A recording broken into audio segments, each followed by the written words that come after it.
ทางวลากะสิได้มาเยี่ยมยามทั้งเอื้อยบัวสีเนาะพี่น้องแม่ลูกอ่อนพี่น้องเอ้ยหุ่นเฮ็ดอยู่งอมๆอยู่โธ่เพิ่นก็ฮู้จักทำความสะอาดพี่น้องเอ้ยเพิ่นจูดเนาะนี่แหละพี่น้องเอ้ยจังไดอยู่ดีมีแฮงบ่อยู่ดีมีแฮงดีใจได้เฮือนละมึงฮะเขามาจ่ายเงินค่าเฮือนเลยค่าเฮือนแล้วโอ้ได้เฮือนแล้วเนาะโดยโอ้ดีใจหลายๆแล้วมื้อนี้ดีใจเลยดีใจหลายๆเลยโดยได้เฮือนแล้วบาดนี่พี่น้องเอ้ยสมใจปรารถนาเนาะทางไหนทางบ่น้อยบ่ทางบ่อน้อยและบ่าวพร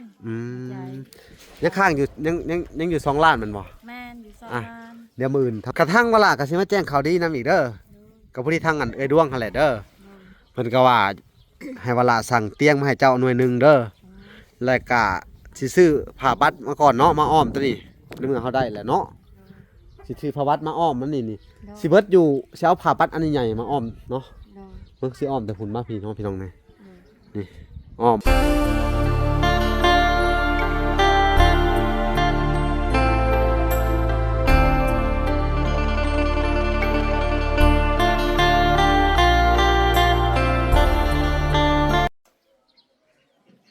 โอเคพี่น้องเอ้ยเนาะกับสบายดีพ่อแม่พี่น้องเนาะเบิดสู่คู่สู่คนพี่น้องเอ้ยเนาะก็ยินดีเข้าสู่ช่อง YouTube เบาหลาสายบุญคุณธรรมคือเก่าพี่น้องเอ้ยเส้นเก่าเส้นเคยเนาะทักทายสบายดี FC ทางฝั่งไทยและ FC ทางฝั่งลาวและ FC ทางต่างประเทศเนาะที่รับชมเบาหลาอยู่เนาะมื้อนี้ก็เว้นว่างจากภารกิจเนาะหรือว่าทางเวลาติดภารกิจในครอบครัวก็คือพ่อปู่เนาะหรือว่าพ่อเฒ่าใหญ่เพิ่น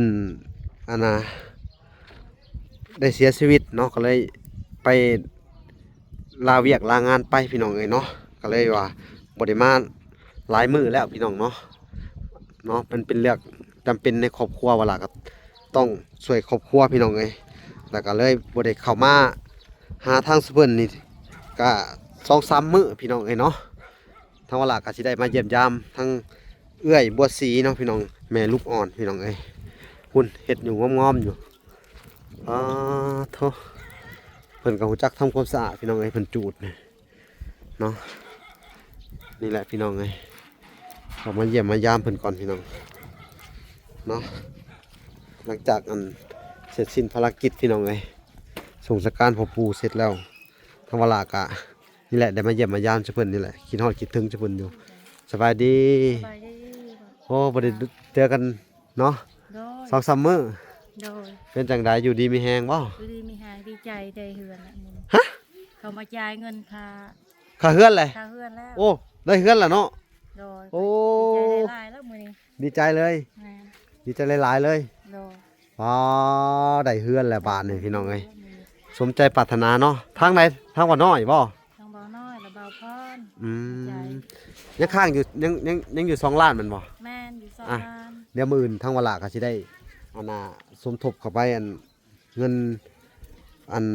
ทางเอื้อย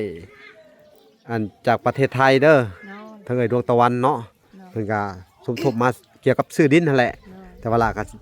บ่ทันได้เฮ็ดดินเนาะยังบ่ทันได้เฮ็ดใบตะดินเนาะยังสนากะสิเอาไปดึงไปเฮ็ดใบตะดินเนาะแล้วที่เหลือก็สิมอบให้บ่น้อย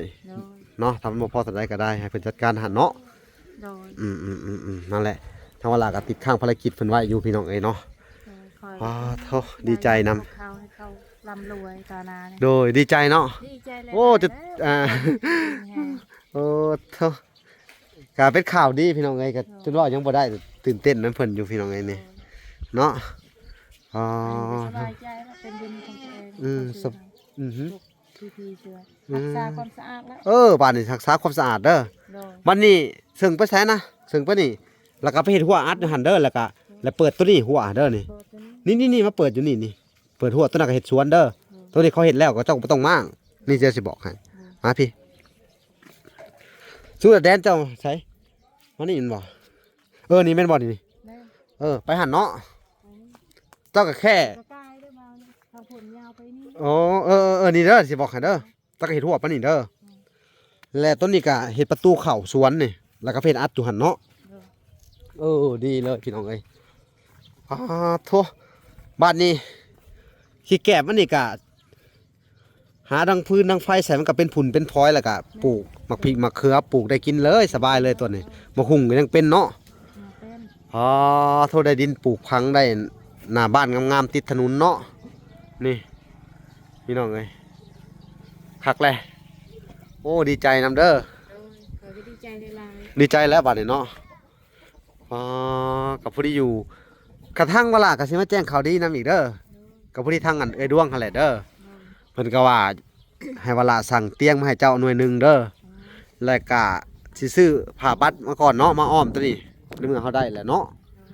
สิซื้อผ้าบัดมาอ้อมมันนี่สิเบิดอยู่สิเอาผ้าบัดอันใหญ่ๆมาอ้อมเนาะมึงสิอ้อมแต่หุ่นมาพี่น้องนี่นี่อ้อมแล้วเขามาอยู่เด้อเขามาอยู่โทรเป็นข่าวดีพี่น้องเลยข่าวดีที่สุดในโลกเลยเนาะ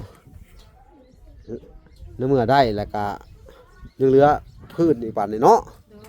เหลือพืชพี่น้องเลยถ้าว่าอนาคตซื้อเป็นดินบล็อกมาก่อเนาะแล้วก็เทกันปวกเนาะ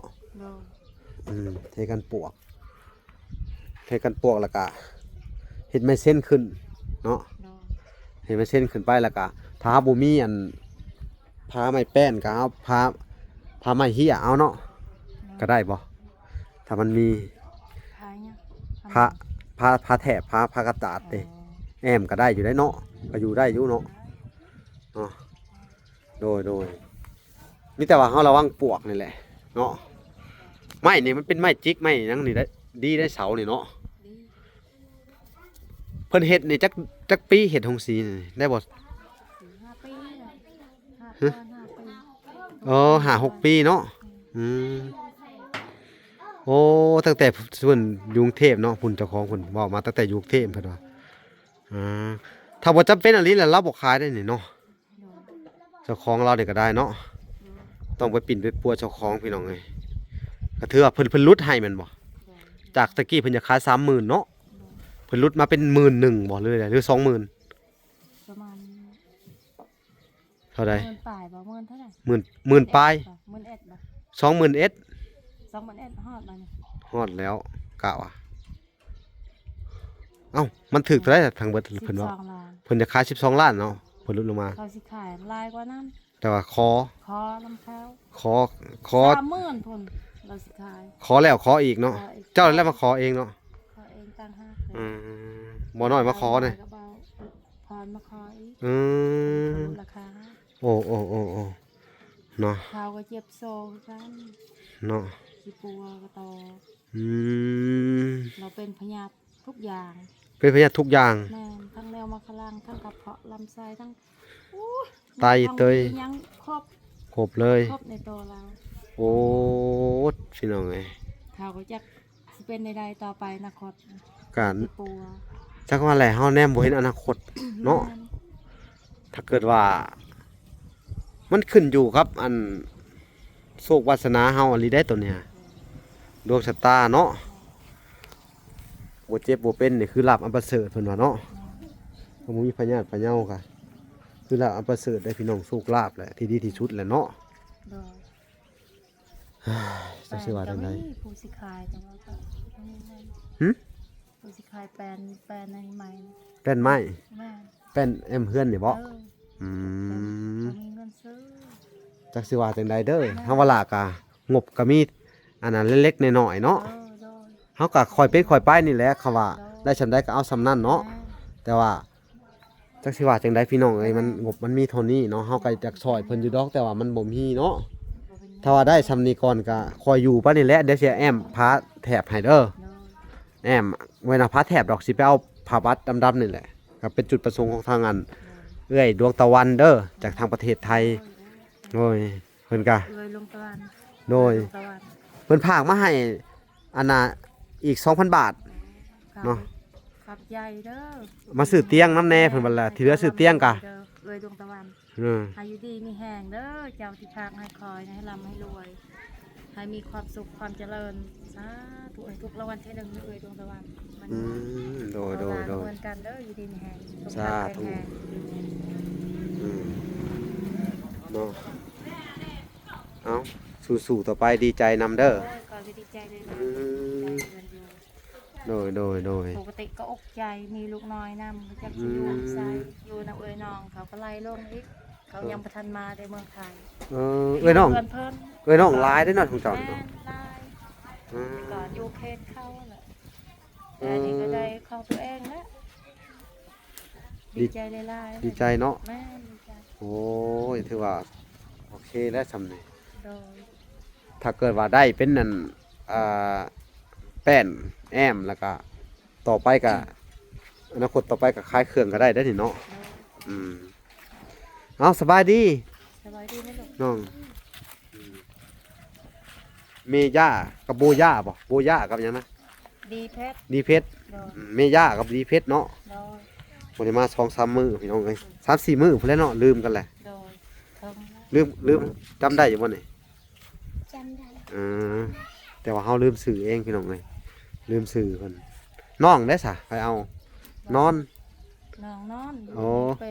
อืมเพิ่นบ่ได้ดีแล้วไข่ โดยดีแล้ว โอ้ดีคักอะเนาะ แม่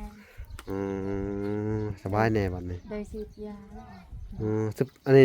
ห้องเรียนเนี่ยวันหยุดบ่ต้องบ่ได้ไปโรงเรียน วันนี้ วันหยุดวันอาทิตย์ โอ้วันอาทิตย์ แม่ โอ้เนาะ อินกับป้า อ่ะแสดงว่ามื้อนี้หามาแจ้งข่าวดีแล้วก็ได้รับข่าวดีนำแน่พี่น้องเอ้ยได้รับข่าวใหญ่ทางเวลากะบ่ฮู้เด้ว่าทางว่าน้อยซื้อดินมื้อนี้บ่ฮู้บ่พี่น้องเอ้ยก็เลยมาเบิ่งเพิ่นก็ซื้อกันแล้วโอ้ดีใจนำเด้อดีใจสุดๆเลย มาเรียนอยู่ เนาะสุดๆเลย เอ้าเก็บทำความสะอาด เด็กก็ ดีใจแหละเก็บทำความสะอาดให้มันแปลนเด้อให้มันได้อยู่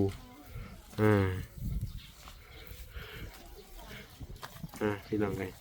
ส่วนก็พานเก็บแต่ล้นเติบแล้วบ่นี่ฮะล้นเติบแล้วเนาะโอ้นี่พี่น้องเลยนี่แหละหุ่นเก็บเป็นไม้อันนี้ขี้แกบมันยังนี่เขากะปะไว้สิแหละเขาก็ปลูกพักเนาะให้มันเน่าคันนี่เลย น้ำก็น่า มันก็สิงามได้ผักหญ้าขาขี้ลงไปนี่เนาะ ได้กินไหวขนาด พี่น้องเอ้ยปลูกมะพริกฟักพายด้านหลังกับได้เบากว้างเนาะดินเนาะโชคดีอะไรพี่น้องเอ้ยมีดินปลูกพังน้ำแหน่บาดโอ้สุดยอดเลย ก็ต้องขอบบุญขอบคุณผู้ใหญ่เนาะที่ช่วยเนาะทางงานครอบครัวเพิ่นเนาะพี่น้องเอ้ยซื้อดินให้กับเป็นทางงานเอื้อยลิซ่าพี่น้องเอ้ยซื้อดินให้เพิ่น เอื้อลิซ่าแล้วก็เฮ็ดเฮือนเนี่ยก็น่าจะเป็นอันชื่อเฮือนเนี่ยก็น่าจะเป็นอันเอื้อลิซ่าอยู่บ่จักแม่นบ่คนเดียวกันน่ะเนาะ แม่ โอ้สาธุบุญนำเพิ่นเด้อโมทนาบุญนำเด้อเอื้อลิซ่าขอให้เจ้าอยู่ดีมีแฮงเนาะผู้ใหญ่คนเดียวกันพี่น้องเอ้ยเนาะก็ขอให้เพิ่นบุญคำนำสู่ ความสุขความเจริญเอ้ยลิซ่าเอ้ย สาธุ สาธุดีๆ โดย สุขภาพแข็งแรงเด้อให้ร่ำให้รวยให้ โด ทุก ย วันที่หนึ่งกว่านี้แล้ว สาธุเนาะโอ้เนาะดีใจนำเนาะ เรียบร้อย พี่น้องเอ้ยคุณ ใส่ดีๆเลย เก็บใส่ดีๆเด้อ ใส่ดี อืมดีใจนำเนาะทางอัน ๆดีใจนะ อาณาเจ้าเนาะแต่ก็ต้องขอบคุณหลายทางอันผู้ใหญ่นี่แหละพี่น้องเอ้ยคือว่าเอื้อลิซ่าเนี่ยเพิ่นก็ซอยคนหลายๆหม่องหลายๆบ่อนเด้อเพิ่นซอยตั้งแต่พุ่นน้องตุ้ยผู้แรกๆมันตุ้ยน้องตุ้ยลูกกำพร้าหาคนน่ะซอยเรือซื้อมงซื้อไม้เฮ็ดเฮือนหลายอย่างต่อมาแล้วก็ซอยเรือแม่คำตาแล้วก็ต่อมาก็ซอยเรือน้องลินดากัญญาเนาะเพิ่นก็ซอยหลายๆครอบครัวบ่แม่นเพิ่นเบิดเงินบักหลายเติบเลยได้นี่ตั้งแต่ซอยคนมาน่ะแม่น3-4,000 ดอลลาร์แหละพี่น้องเอ้ยเนาะคือว่าเป็นนั่นบุญกุศลของอันเจ้าเด้อแต่เพิ่นก็สร้างบุญเนาะเพิ่นก็เฮ็ดบุญก็ขอให้เพิ่นได้บุญได้กุศลหลาย ๆเด้อ ๆขอให้เพิ่นได้บุญกุศลเนาะที่ช่วยเหลือครอบครัวทุกข์ยากลำบากคือทางเอื้อยบัวศรีนี่ก็โอ้พี่น้องเอ้ยเนาะ เขาก็ให้ โดย ความเจริญ มาเห็นครอบครัวซุเพิ่นก็ ให้ร่ำให้รวยเด้อ เนาะ ดีๆมีให้สุขภาพแข็งแรง โดย ก็ช่วยเหลือผู้คอยก็เขาก็ให้ยืนให้ยาวซะ อายุมันควรยืนเนาะ มันยืน โดยโอ้ยพี่น้องเอ้ยทางเอื้อยเพิ่นกับบ่มีหยังพี่น้องเอ้ยสิตอบบุญแทนคุณทางอันเอื้อยลิซ่าเนาะก็ขออันน่ะให้บุญรักษาเทวดาคุ้มครองเพิ่นเนาะให้เจริญหุ่งเฮืองเนาะเจริญในหน้าที่การงานเนาะเจริญในศีลในธรรมเนาะกินบ่บกจกโปลงเนาะร่ำรวยเงินทองเด้อทางเอื้อยลิซ่าสาธุคอยเขาเว้าว่าเป็นอยากให้เขารวยเขาลำแม่นแหละสู้ๆเด้อบัดนี้เด้อ โอ้ยสาธุ อดเอาโอ้ดีใจดีใจเลยนะ สุดๆเลยพี่น้องเอ้ยเนาะทั้งลูกเพิ่นก็ขยันได้พี่น้องเมย่ากับดีเพชร เจ็บ อืมเก็บเด้อทำความสะอาดเด้อบัดนี้เป็นดินชุบเจ้าเลยได้บัดนี้นี่อ๋อพี่น้องเอ้ย ทุกอย่างก็เก็บลูกมาจุกนี่ไทย โดยอดเอาก่อนเด้อบัดนี้เด้อบัดมีแต่ว่าให้ซื้อผ้าบัดม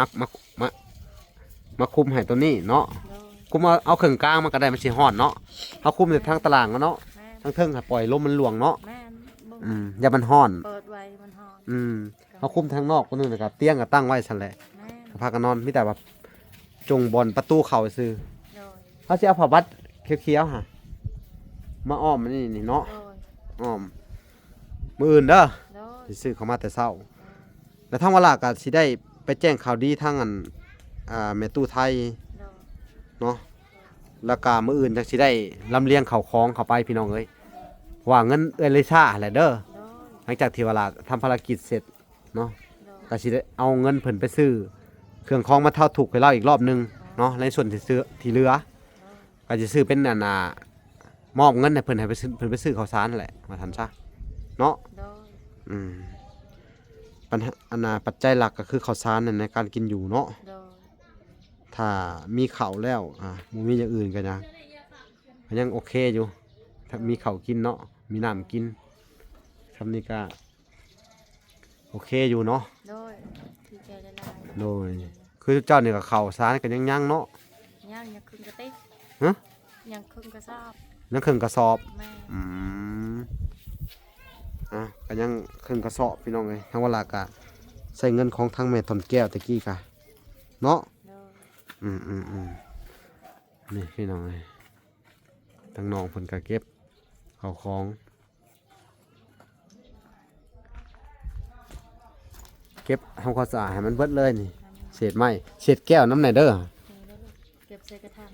นี่เศษแก้วนี่เก็บหาออกให้เบิดเลยนี่จูเจ้าแลอยู่แล่นไปแล่นมาก ย่างลูกแล้วประเทศ เก็บใส่ถุงยางเด้อมีแต่ทำความสะอาดเอาบัดนี่เด้อ โดย โอ้พี่น้องเอ้ยจากอาศัยเพิ่นอยู่แล้วก็ต่อมาก็มีทั้งผู้ใหญ่นั่นแหละที่แนมหรือว่ามองเห็นพี่น้องก็เลยซื้อให้เพิ่นเนาะสาธุโมทนาบุญนำ โดยสาธุ อืม ดีแฮง โดย ที่ช่วยเหลือเข้ากันดีมีแฮงต้นปีพวกเอ๋ย ดีใจแฮงมีแต่ ไม่ตู้ พี่น้องเอ้ย ให้มีความสุขความเจริญเด้อ โดย สุขภาพแข็งแรง โดย ตุอีดีให้ร่ำให้รวย